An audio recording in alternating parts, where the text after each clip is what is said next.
कलयुग के अंत में क्या होगा। नमस्कार दोस्तों, आप सभी का हमारे चैनल पर स्वागत है।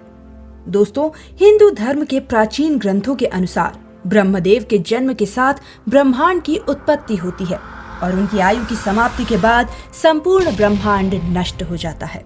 पुराणों के अनुसार ब्रह्मा जी की आयु 100 वर्ष की होती है और उनके एक दिन को कल्प कहा जाता है। ब्रह्मा जी के एक दिन में अर्थात एक कल्प में 14 मनवंतर होते हैं। एक मनवंतर में 71 महायुग और एक महायुग में 4 युग होते हैं। ये 4 युग हैं सतयुग, त्रेता युग, द्वापर युग और कलयुग। हम आपको बताते हैं कि इन युगों का काल कितने वर्षों का होता है। सबसे पहले है सतयुग। एक सतयुग में 17,28,000 वर्ष होते हैं। उसके बाद त्रेता युग। एक त्रेता युग में 12,96,000 वर्ष होते हैं। उसके बाद आता है द्वापर युग। एक द्वापर युग में 8,64,000 वर्ष होते हैं और अंत में है कलयुग।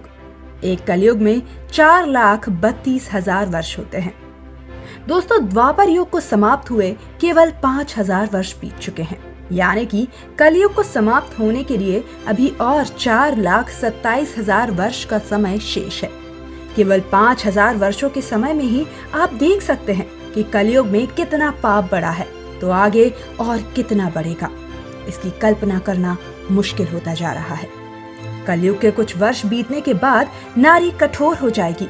वे अपने पति की आज्ञा का पालन नहीं करेगी। जिसके पास धन होगा उसी के पास स्त्री रहेगी। मनुष्य धर्म कर्म करना छोड़ देगा।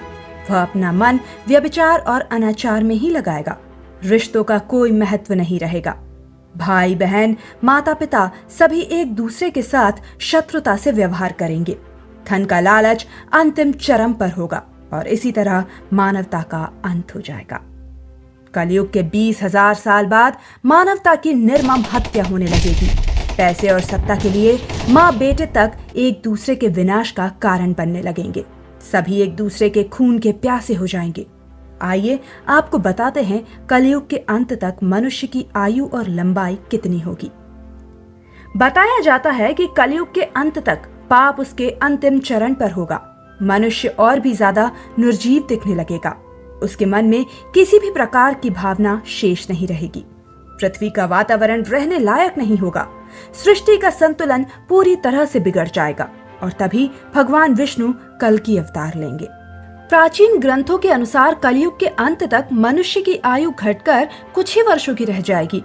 मनुष्य 10-12 साल से अधिक नहीं जी पाएगा। वह छोटी उम्र में ही बूढ़ा दिखने लगेगा। कलयुग के अंत में मनुष्य अपने शरीर से कोई भी कार्य नहीं कर पाएगा। सूर्य की रोशनी न मिलने के कारण उसकी त्वचा का रंग सफेद होगा और वह मनुष्य कम प्रेत ज्यादा दिखने लगेगा। कलयुग के अंत में जमीन से अन्न उत्पन्न नहीं होगा और पेड़ों पर फल उगना भी बंद हो जाएंगे। नदियों का पानी सूख जाएगा और संपूर्ण धरती बंजर हो जाएगी। मनुष्य केवल मांस खाकर ही अपना पेट भरेगा। कलयुग के अंत तक पृथ्वी पर गाय नहीं रहेंगी। इसी कारण मनुष्य को गाय का दूध भी प्राप्त नहीं होगा और धीरे धीरे ये सभी चीजें निर्जीव हो जाएंगी और मनुष्य को अपनी भूख मिटाने के लिए कुछ भी शेष नहीं बचेगा। कलयुग के अंत में मनुष्य की लंबाई केवल 4 इंच ही रह जाएगी। स्त्री और पुरुष में भेद करना असंभव हो जाएगा। मनुष्य के सर पर बाल नहीं होंगे और उसके शरीर से सारी इंद्रियां कमजोर हो जाएंगी। वह अत्यंत क्रोधी स्वभाव वाला होगा और मन पर नियंत्रण नहीं रख पाएगा। इसी कारण कलयुग के अंत में पाप उसके अंतिम चरम पर होगा और मनुष्य दया और प्रेम के भाव से रहित हो जाएगा। किसी पिशाच की तरह जीवन व्यतीत करेगा। कलयुग के आखिरी सालों में आकाश भयंकर रोशनी से भर जाएगा। पृथ्वी पर तापमान इतना बढ़ जाएगा कि पृथ्वी पर संपूर्ण जल सूख जाएगा और उसके बाद कई वर्षों तक मूसलाधार बारिश होगी और प्रलय में संपूर्ण सृष्टि समाप्त हो जाएगी। फिर ब्रह्मदेव पुनः सृष्टि का निर्माण करेंगे और फिर से सतयुग का प्रारंभ होगा। तो दोस्तों, कुछ इस तरह वर्णन किया गया है कलयुग का हमारे प्राचीन ग्रंथों में। ये जानकारी आपको कैसी लगी हमें कमेंट बॉक्स में जरूर बताएं। वीडियो पसंद आया हो तो एक लाइक जरूर करें और दोस्तों के साथ शेयर करना ना भूलें। धन्यवाद।